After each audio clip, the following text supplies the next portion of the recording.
de bacias do Médio Paraíba e do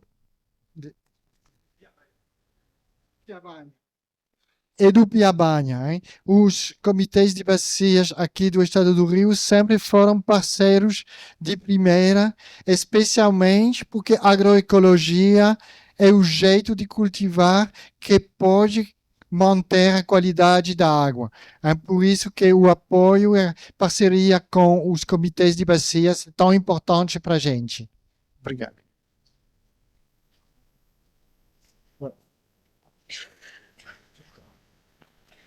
Donc, le temps que en français ou en português. Então, tempo de. Ah, tá, já está lá. Bom, a gente falou da agroecologia na França, no Burkina Faso, no Brasil, mas também tem em outros lugares do mundo. Especificamente, os amigos, as amigas, de fato, pesquisadores daqui têm um programa de pesquisa comparando a agroecologia em 16 lugares, a gente chama de territórios, no mundo. Não somente a França, mas também nos Estados Unidos, na Itália, no Reino Unido e, claro, no Brasil. No caso do Brasil, um desses territórios é a Serra Fluminense. Então, a Claire e a Danielle, que são os chefões do programa, vão apresentar as chefinhas que era fala, hein? Vai apresentar esse programa e depois Cláudia, que está aqui, e cadê o Juliano, vão apresentar como que se faz agroecologia na região serrana, aqui perto, Teresópolis, Petrópolis, Nova Friburgo. Obrigado. Depois dessa fala que a gente vai tentar fazer a breve, tem um tempo para questionamentos, bom, para pensamentos nesse assunto da agroecologia aqui na região serrana. Obrigado a todos.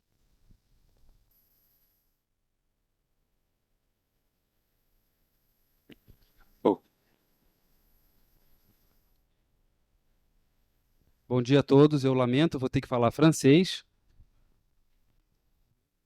Allez-y, je vous entends. Vocês estão ouvindo bem? Perfeito. Então pronto, infelizmente eu vou ter que falar francês mesmo.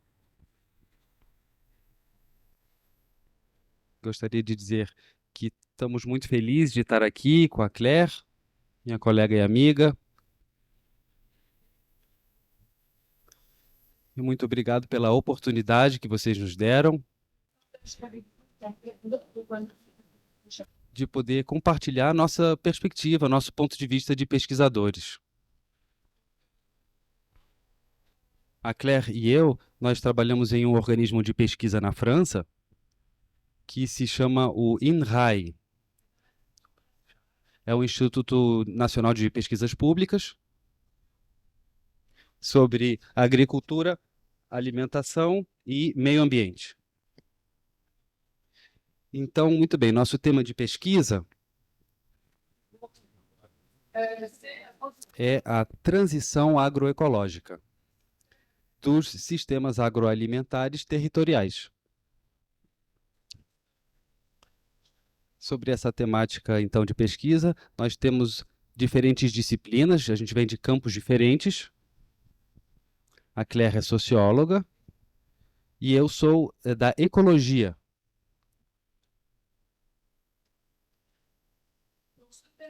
Então, esse tema de pesquisa, nós estamos trabalhando no seio de 2 projetos de pesquisa e ação.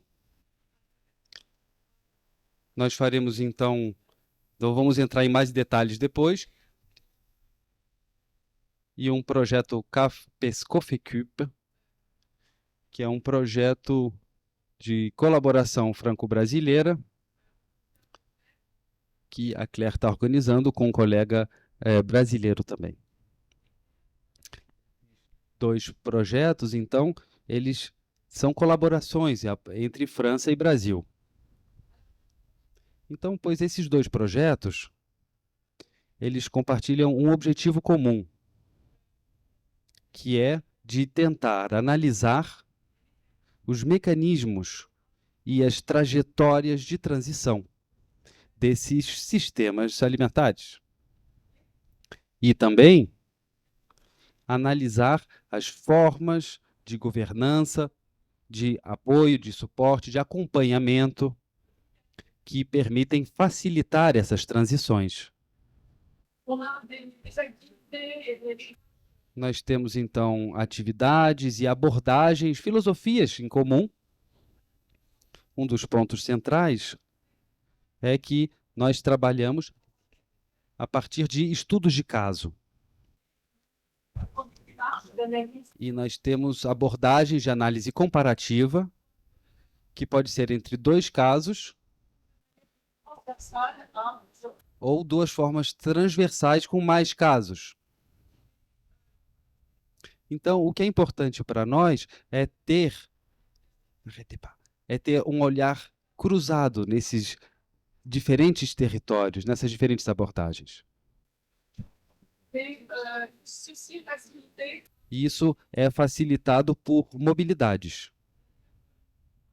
Ou seja, nós viajamos entre os países para que possamos mergulhar nas situações locais do lugar. Eu não posso falar agora.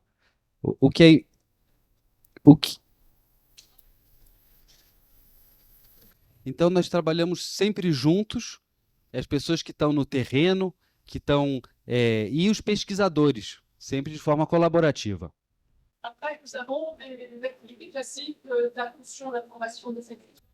Algumas atividades clássicas de atenção aos alunos, formação de estudantes e todos os dispositivos de trabalho e facilitação entre pesquisador e ator. E nós escrevemos artigos também, claro, em termos de projetos científicos, mas é importante para nós que toda essa nossa produção tentar disponibilizá-la como recursos potenciais para uma diversidade de atores. Não é para isso.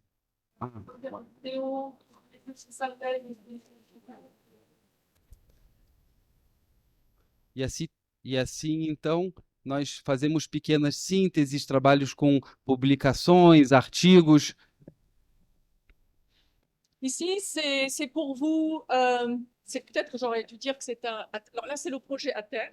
Donc, ATER pour transition agroécologique des systèmes agroalimentaires territoriaux. Temos, então, a abordagem baseada no trabalho coletivo. Nous coordonnons avec Claire. Nós coordenamos isso junto com a Claire. Donc, ici, c'est une cartographie retravaillée où, pour vous montrer que, en fait, là, c'est un réseau, fonctionne, enfin, on travaille sur la base d'un réseau de 16 cas d'études à travers le monde. Então, temos aqui, são 5 países diferentes, temos uma rede e trabalhamos, então, com esses diferentes casos e de forma comparada. Donc, comme dit Gilles, les pays concernés, alors chaque point représente un cas d'étude. Como o Gilles estava dizendo, aqui estão os países envolvidos e cada ponto representa, então, um estudo.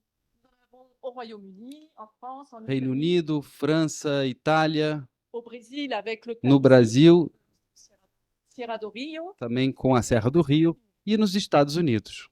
On les a choisis. Nós os escolhemos para ter uma grande diversidade. Uma diversidade de situações, de contextos políticos, econômicos.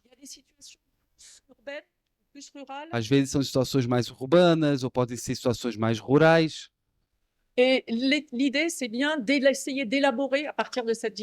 A ideia realmente é tentar elaborar a partir dessa diversidade. Si vous on a créé un observatoire Nós criamos então um observatório qui est déjà comment dire, en accès libre. que já tem livre acesso com esse link que vocês estão vendo em azul. Sur cet observatoire, vous allez pouvoir retrouver à la fois des descriptions de chacun de ces cas d'études, E nesse observatório tem uma espécie de documento de identidade, uma descrição de cada um dos casos de estudo et aussi les premières analyses comparatives que nous avons produites collectivement. assim como as primeiras análises comparativas que nós produzimos coletivamente. Alors, notre objectif, Pois então, o nosso objetivo, nossa missão c'est bien d'essayer de contribuer à l'amplification de la transition. é tentar contribuir para a amplificação da transição, Parce que je crois que nous faisons tous le constat que já que estamos todos percebendo pas aussi vite et aussi fort qu'on le voudrait. que as coisas não têm mudado na velocidade e da maneira como nós gostaríamos. Et on a essayé de réfléchir aussi à qu'est-ce qu'on défend en fait. Nós então tentamos definir e defender melhor o que nós estamos defendendo nessa nossa abordagem. Nous avons produit pour ça, nous avons essayé d'identifier ce que nous défendons, quels sont les enjeux majeurs que nous identifions. Então nós estamos tentando ver as questões centrais que nós identificamos e fizemos uma declaração coletiva também Qui résume ces enjeux. que consegue resumir essas nuances. Et qui est accessible. On a mis ici 2 points qui nous semblent, parmi toute cette liste d'enjeux, qui nous semblent importants. Entre essa lista de questões, de abordagens, tem 3 pontos que nos parecem fundamentais. La transition, pour nous, c'est un processus ouvert. A transição para nós é um processo aberto. Ce qu'on veut dire par là, c'est que c'est pas déterminé à l'avance. Isso quer dizer que não é determinado de forma antecipada. On ne fixe pas les objectifs à l'avance et le chemin pour y arriver. Não fixamos os objetivos e o caminho para chegar lá. Et pourquoi on dit ça? Parce que pour nous, le processus de transition, c'est un processus qui est en fait une construction avec l'ensemble des parties prenantes. Isso porque o processo de transição é uma construção que tem que ser feita junto com todas as partes envolvidas. Et donc, c'est les collectifs qui vont chemin faisant, finalement, redéfinir et fixer les objectifs et les moyens d'y parvenir. Então, os próprios coletivos, durante o seu percurso, na sua caminhada, é que vão também definindo e redefinindo esses objetivos e pontos centrais. Et c'est pour ça que, pour nous, la transition est fondamentalement contextuelle. E é por isso que, para nós, a transição é fundamentalmente contextual, ela depende de cada situação. Le deuxième point qu'on voulait partager avec vous, c'est que pour nous, il faut renforcer la reconnaissance de tous les acteurs. O segundo ponto importante é sublinhar o reconhecimento, a importância de todos os atores. Et évidemment, favoriser la coopération entre ces différents acteurs et aux différents niveaux. E favorizar a cooperação, uma cooperação que é em diferentes níveis. Pode ser no nível local, Régional regional et e international. internacional também. Et dans notre philosophie, on essaie de produire des connaissances, des outils, de développer des compétences. Tentamos, na nossa filosofia, desenvolver ferramentas, competências, formas de fazer. Et en recherche, on dit qu'on produit des connaissances ou des outils génériques. Então, muitas vezes se diz que estamos produzindo objetos genéricos. Mais pour nous, générique, ça ne veut pas dire qu'on trouve une solution unique, standard, Mas qu'on va appliquer partout. Mas para nós, genérico não quer dizer que a gente vai encontrar uma solução única, standard, que poderia ser aplicada por todo lado.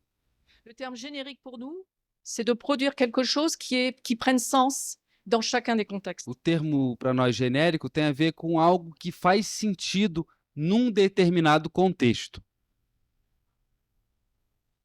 C'est une image qui représente notre consortium, notre collectif. Temos aqui uma imagem que representa nosso consórcio, nosso coletivo, enfim. J'ai oublié de dire que nous représentons à peu près 150 participants, membres du réseau. Representamos mais ou menos 150 membros dessa rede. Et cette représentation vous montre par quartier les 5 pays. Temos aqui a representação por bairro, aqui estão os 5 países. Il faut vous montrer que nous sommes constitués à la fois d'un cercle académique Para mostrar para vocês que nós temos tanto um grupo acadêmico et un cercle d'acteurs de terrain. mas também um grupo de atores no campo.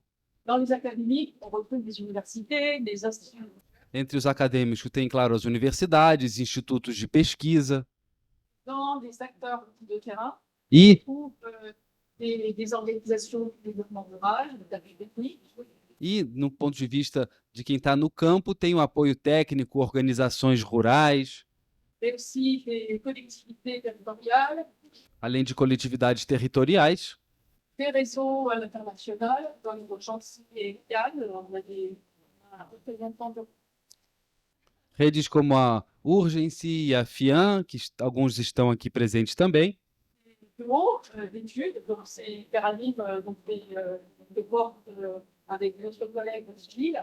tem os escritórios como o Terraline, colegas como o Gilles, Vous voyez qu'au Brésil, on travaille avec 2 universités.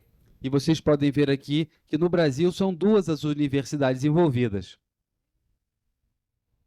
E o movimento ASPTA, que é uma ONG Sur l'agriculture familiale et la sobre agricultura então familiar e agroecologia.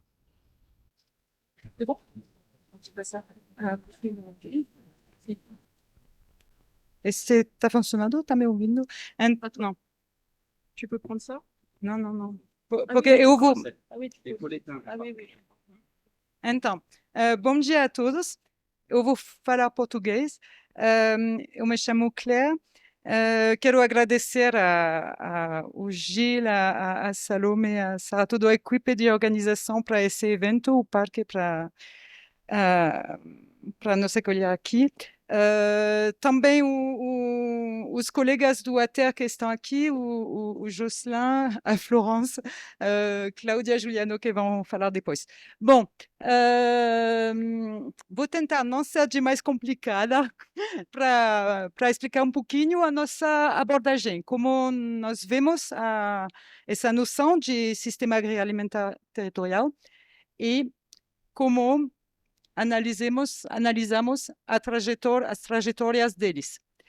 Então, para nós, o sistema agroalimentar territorial é uma noção que envolve todos os atores da produção, da transformação, distribuição, consumo de alimentos, o que geralmente chamamos de sistema agroalimentar, mas que inclui também os atores da sociedade civil, das políticas públicas, da pesquisa, assistência técnica.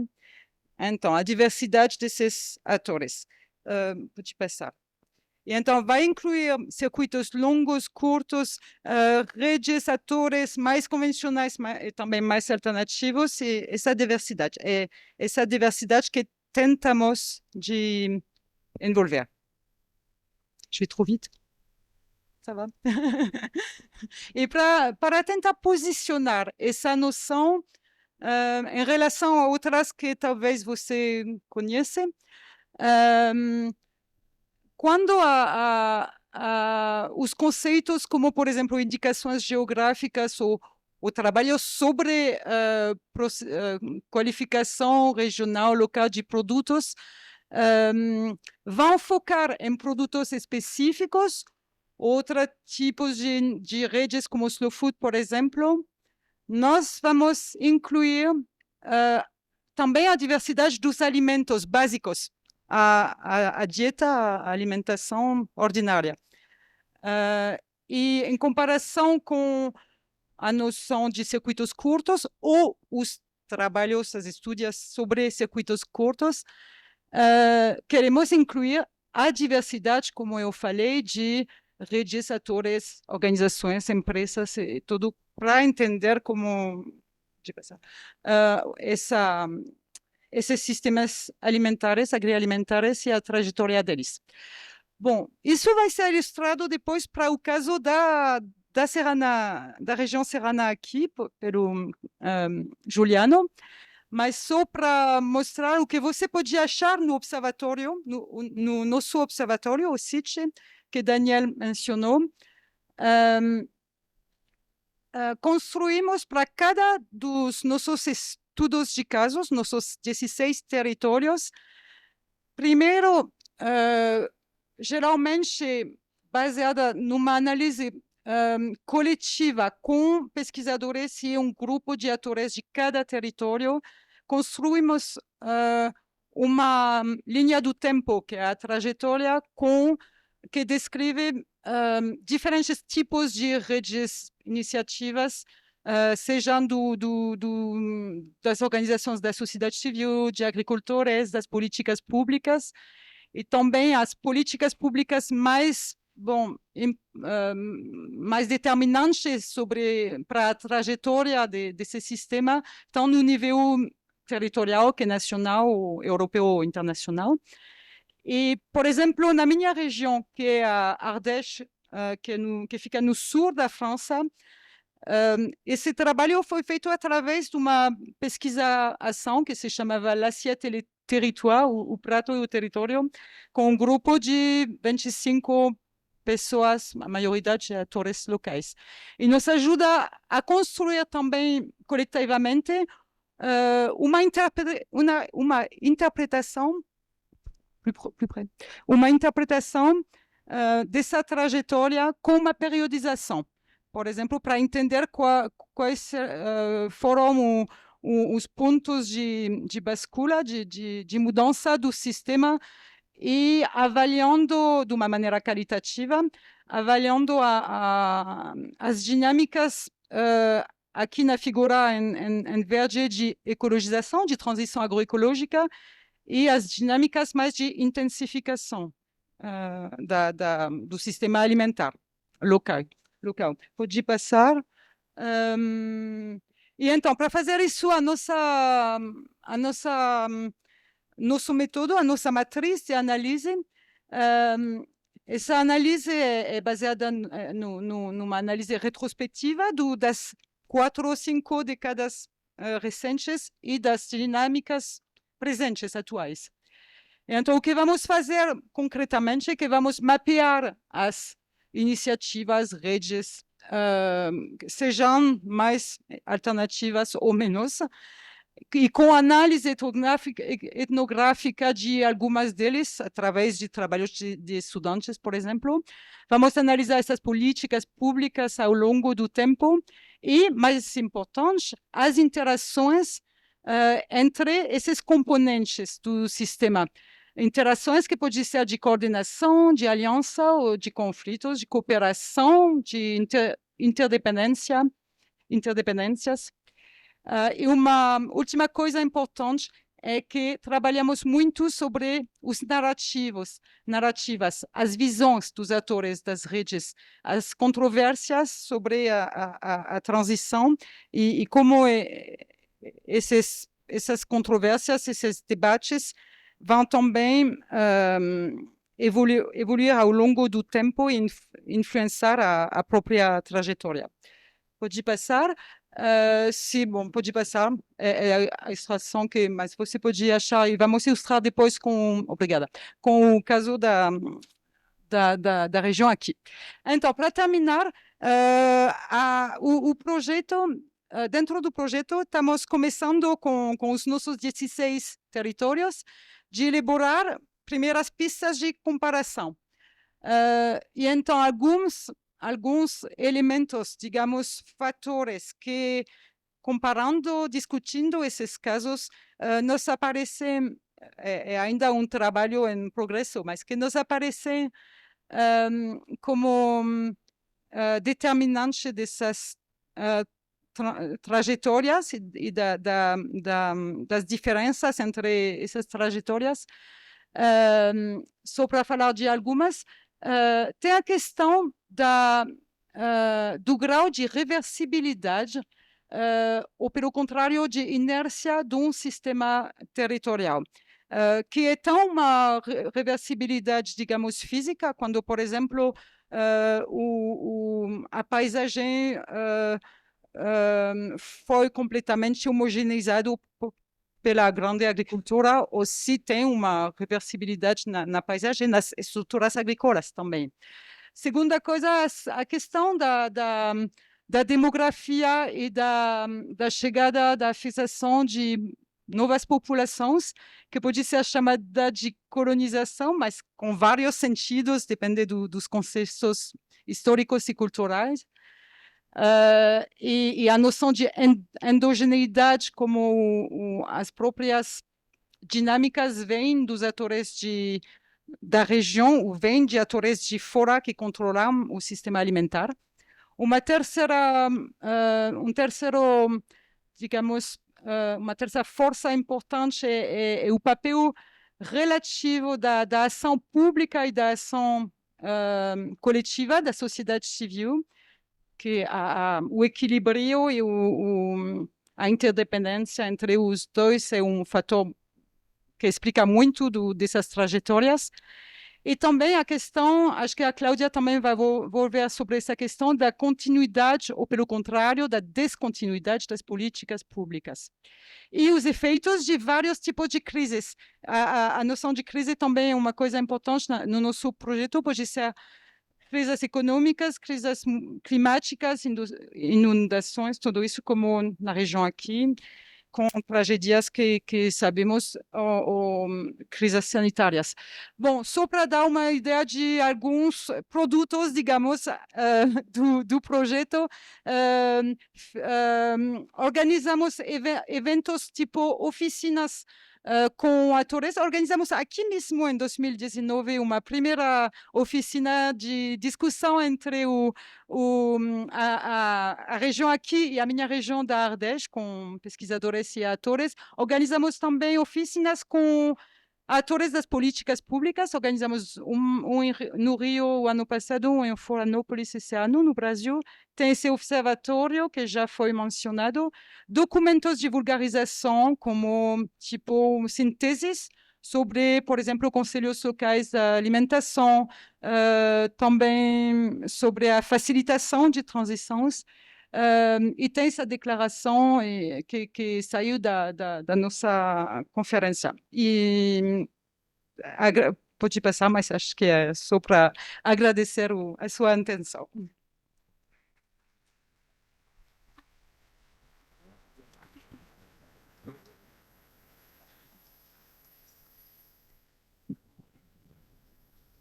Obrigado. Esse era o quadro geral de intervenção desse projeto. Agora a gente vai passar a coisas talvez mais conhecidas de vocês, que é a situação da agroecologia na região serrana aqui. Então, com a Cláudia e o Juliano, ambos trabalhando no CPDA, da Universidade Federal Rural, e o Juliano fez doutorado sobre a transição agroecológica nessa região da Serra Fluminense. Cláudia, você fala primeiro? Juliano.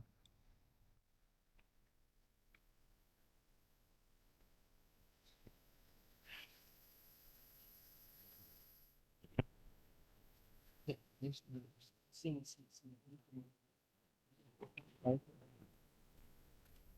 Bom dia, gente. Tudo bem? Só para ver se ela encontra a apresentação. É um PowerPoint que está apresentação Fórum 16/11. E aí a gente já chega lá.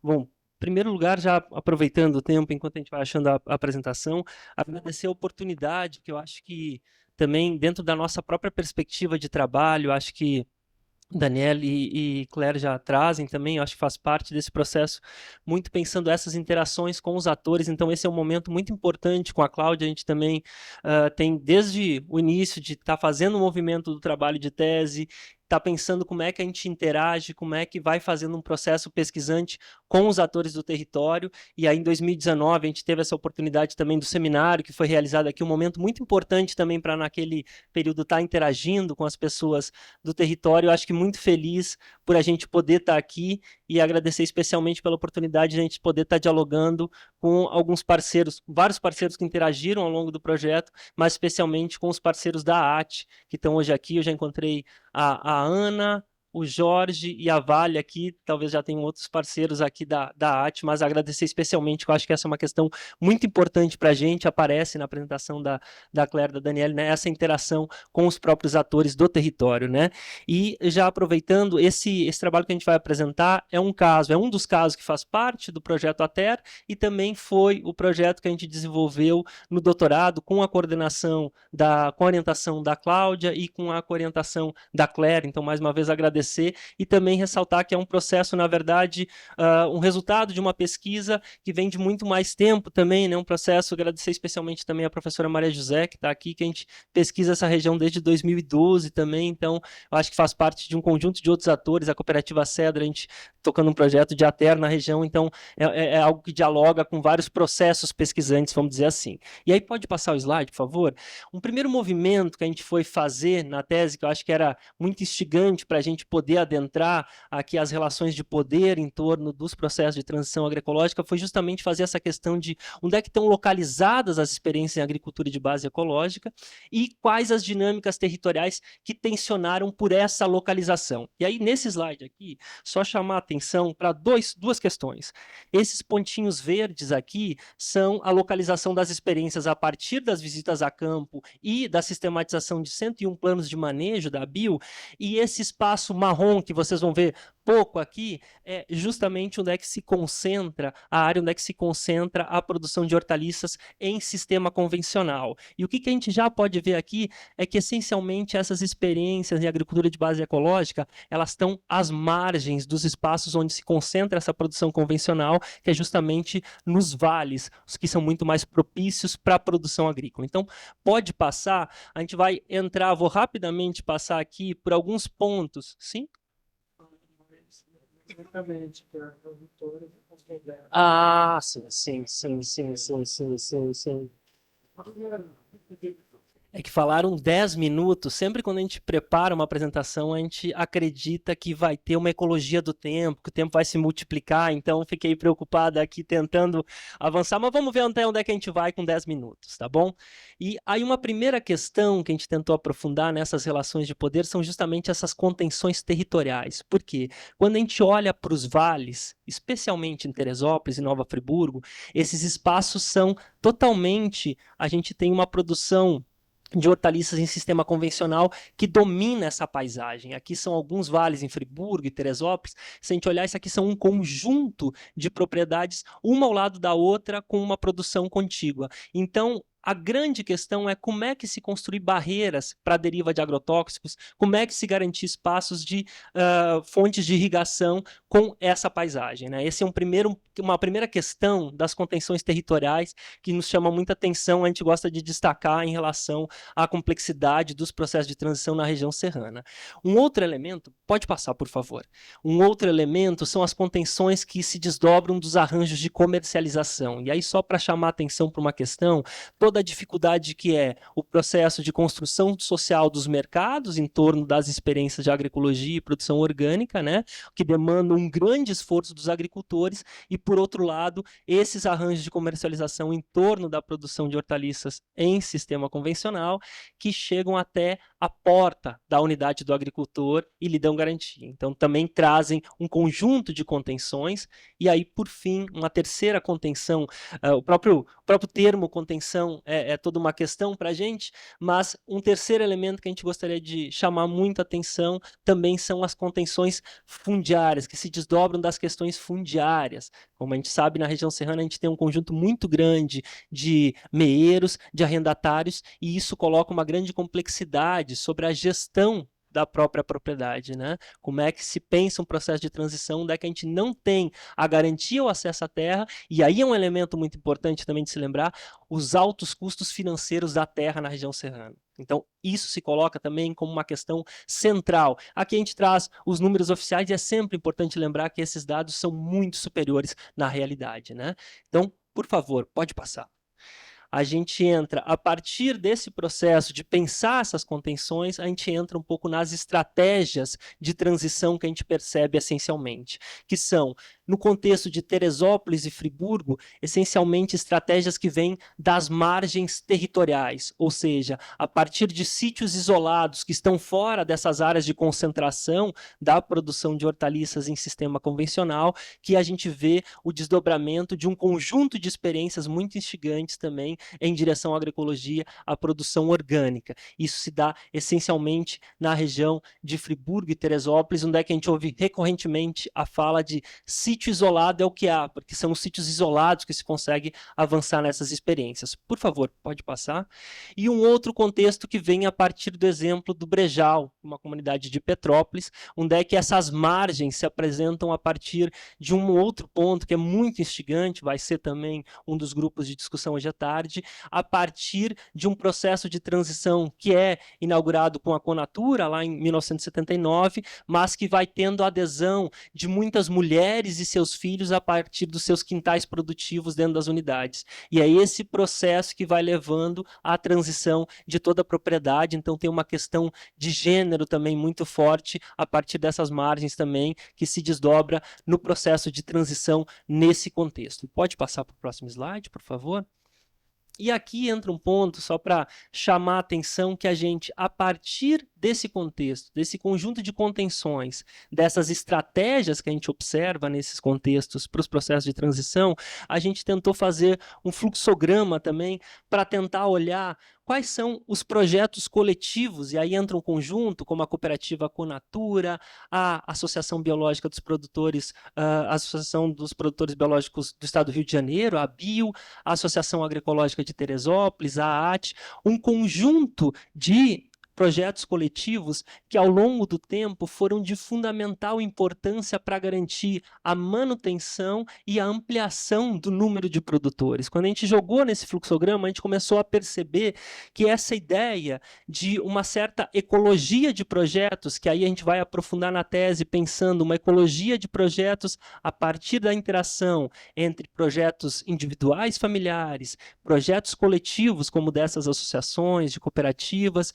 e mesmo projetos institucionais, como algumas políticas públicas ou a própria fazendinha, também são muito emblemáticos, que vão formando um tecido social com capacidade de dar sustentação e de mesmo impulsionar a ampliação dos processos de transição. Esse conceito foi ganhando força já no momento de escrita da tese e ele até o momento tem nos feito muito sentido para pensar um pouco esse tecido social vivo que dá a base, que dá sustentação para esses processos de transição agroecológica territorialmente situados. Pode passar, por favor. E aqui entra o exemplo, o esforço que a Claire estava falando, um dos exemplos, que são esses fluxogramas a partir do projeto ATER, que eu acho que esse aqui a gente selecionou porque a gente acha muito interessante que ele acaba trazendo, e eu acho que esse é um elemento que perpassa esse conjunto de fluxogramas, né, trazendo um conjunto de informações que estão condensadas em apenas um slide, mas que nos permitem a olhar para esses casos em toda a sua complexidade. Teria um conjunto de questões que a gente gostaria de falar sobre eles, mas vou destacar 2 pontos a partir desse slide que trazem para a região serrana, que estão presentes aqui. Um primeiro, que é toda uma preocupação, uma questão que a gente percebe na região serrana, que é a grande dificuldade para se territorializar um conjunto de políticas públicas de apoio à agricultura familiar, de apoio à agricultura orgânica, de apoio aos processos de transição agroecológica, que a gente acha um ponto muito importante, especialmente pelo novo cenário que se abre, sociopolítico que se abre no país, que a gente retoma um conjunto de instrumentos de política pública, mas a grande dificuldade de como é que se pensa a territorialização desses instrumentos, como é que esses instrumentos criam caldo nos territórios para fortalecer os processos de transição, e aí entram para além da dimensão federal, estadual e municipal também, como é que a gente pensa essas políticas públicas que possam apoiar esses processos. É uma primeira questão que a gente percebe que na região serrana sempre foi muito complexo, foi uma questão, e um segundo elemento para chamar a atenção, que entra lá em cima também, de um processo mais amplo de paisagem, que é a grande dificuldade da gente trazer como questão pública, como realmente um ponto para ser aprofundado como questão, que possa ser uma questão pública, as grandes crises ecológicas e ambiental, e aí os dois exemplos da catástrofe de 2011, a catástrofe de 2022, a grande dificuldade de trazer isso para o debate público e isso poder impulsionar, sensibilizar para os processos de transição. O Gil já está aqui quase me puxando para fora, então vou rapidamente só passar o último, que era só a síntese do conjunto de questões que a gente trouxe aqui para ir aprofundando, tentar dar uma amarrada nelas, mas deixar em aberto, as questões que foram trazidas antes. E mais uma vez, muito obrigado a todos e a todas, e aí a gente fica aberto para depois continuar conversando um pouco mais sobre esse caso.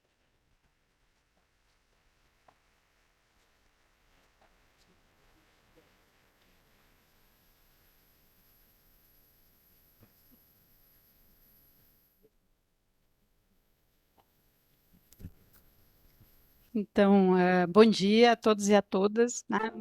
Uma satisfação estar aqui e queria destacar, assim, primeiro, agradecer às organizações participantes do fórum, toda essa interação, todo esse esforço de nos trazer aqui, né? E queria saudar muito a questão da gente estar aqui mais uma vez no parque, né?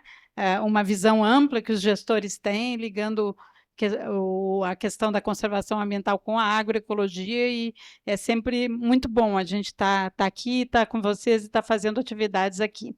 O que eu vou tentar fazer aqui é dar um pouco uma sequência na fala do Juliano, tentando trazer algumas linhas de reflexão de coisas que a gente vem aprendendo fazendo pesquisa aqui na região serrana fluminense, mas também pensando nos outros estudos de caso do projeto ATER, né?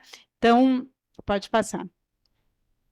Então, eu queria primeiro destacar que essa palavra que está circulando, de transições agroecológicas, ela pode parecer uma coisa meio estranha para a gente, né? Afinal, o que é esse processo de mudança socioecológica? E pode ser que cada um de nós tenha uma visão diferente na nossa cabeça.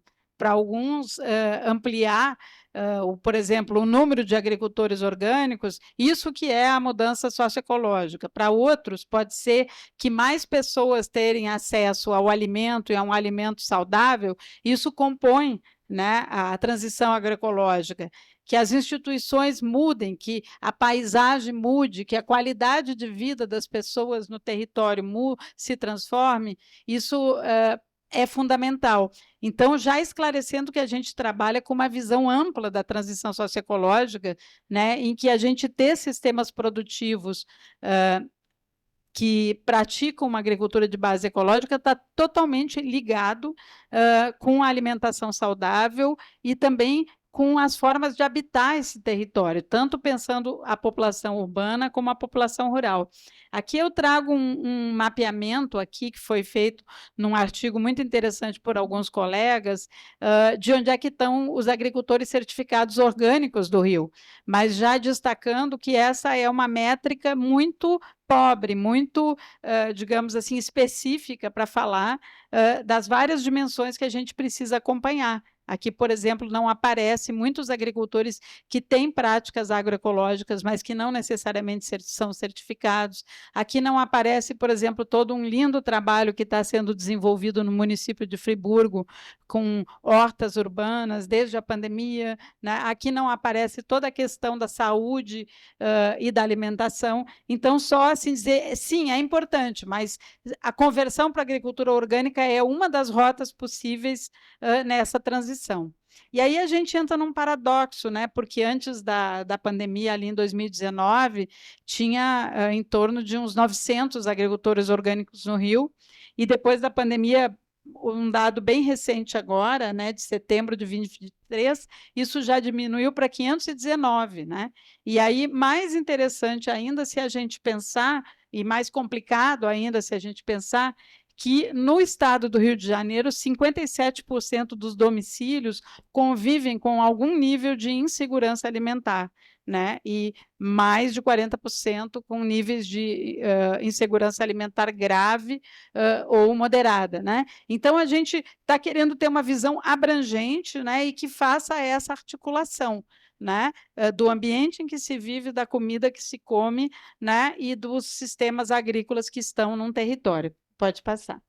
Bom, e aí eu queria trazer alguns elementos de uma primeira linha de reflexão nossa, e é muito bom saber que tem vários agricultores aqui, pessoas que atuam na agricultura urbana na região metropolitana, porque uma das coisas que a gente aprendeu fazendo pesquisa nesse território é que não tem como desconectar as dinâmicas da região serrana dessa ligação que ela tem com a região metropolitana e com o estado do Rio de Janeiro. Não é banal essa região serrana estar aqui muito próxima, né, a algumas poucas, um pouco mais de uma hora, alguns municípios variando, né, do segundo maior centro de consumo no Brasil, que é a cidade do Rio de Janeiro, né, um município atravessado por muitas desigualdades sociais, muitos problemas, e existe uma relação muito forte, pode passar, do que acontece aqui com a região metropolitana, né? E aí eu queria destacar rapidamente algumas coisas, né? Uma é esse papel histórico que a gente sabe que tem a Ceasa, né? Uma parte importante da produção aqui da região serrana vai para a Ceasa, mas também já há algumas décadas tem um processo crescente de supermercadização dos grandes supermercados e sistemas de abastecimento e grandes unidades de abastecimento, né, das grandes redes, né, atacadistas, né? Então tudo isso é muito importante para a gente entender as dinâmicas do que acontece aqui, né? E a região serrana tem um papel importante, principalmente na produção de hortigranjeiros, né? Mas às vezes a gente não pensa, digamos assim, o revés, o outro lado dessa moeda, que é a quantidade de pressões que essa relação da região serrana com a metropolitana traz para a própria região serrana, né? Então, o Juliano, que me antecedeu, né, falou, por exemplo, do custo da terra na região serrana, como é difícil se tornar um agricultor na região serrana, né? A gente pode falar também das pressões ambientais que estão aqui, de vários usos da terra que estão em disputa, né? Então, a gente tem muita conversão de terra agrícola para áreas de lazer, para áreas de turismo, né? Implantação de condomínios para moradia, enfim, todo um desafio, né, de integrar unidades de conservação e agricultura, né? E nós temos ainda, e tudo isso faz, né, com que nesses cenários, né, de eventos climáticos extremos, crise climática, nas suas várias dimensões, tudo isso traga notas grandes de preocupação. Pode falar, pode passar. Né? Então, pensando um pouco para a gente amarrar essa primeira linha, por onde que a gente pode pensar um processo de mudança, a gente não vai conseguir pensar essa mudança se a gente não pensar nessa complexidade, né? E aí o estado do Rio de Janeiro, ele é um dos estados da federação que tem índices mais altos, constantes, de desativação da atividade agrícola e de redução da população rural. Hoje, só 3,2% da população do estado ela está no meio rural, né? Então, a gente tem, enfim, vários usos utilização desse meio rural para várias atividades, incluindo aí toda essa questão da indústria petrolífera, né?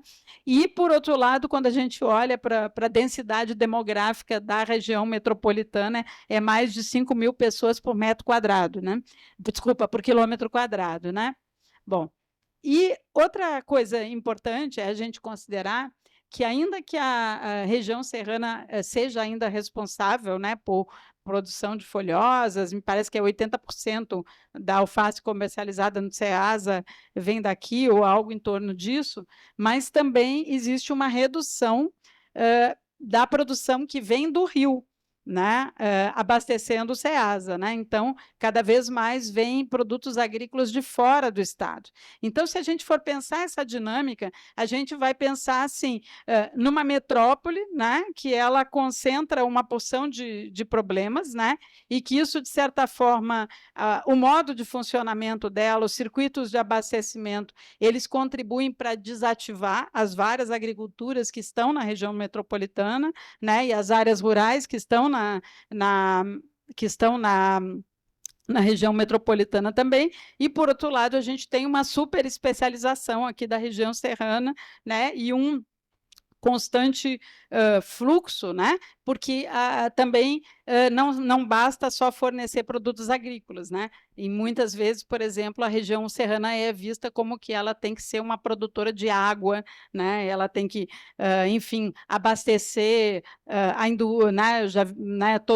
Abastecer as demandas de água de um setor de petróleo, né? Que fica, né? Lá embaixo, né? Naquele entorno ali, né? Passando, então. Já estou, sim, tranquilo. A segunda linha de reflexão que eu queria trazer, né, diante da complexidade desses problemas, né, e que a gente precisa um problema muito grande para a gente poder intervir, a gente tem que colocar na nossa escala de ação, né? Senão esse problema parece enorme, insolúvel e que a gente não consegue intervir com ele, né? Então, eu queria trazer alguns elementos para a gente pensar sobre qual é o ambiente político-institucional que a gente precisa para fortalecer esses processos de transição, né? E aí, quando eu falo ambiente político institucional, eu não estou falando apenas das políticas públicas, né? Eu estou pensando um ambiente de mercado, né? Mercados mais territorializados na região, a gente está pensando uma estrutura de suporte no campo, né? Uma educação diferenciada, enfim, um conjunto de mudanças, né? Que possam contribuir para se ter um ambiente mais favorável para pensar essa transição.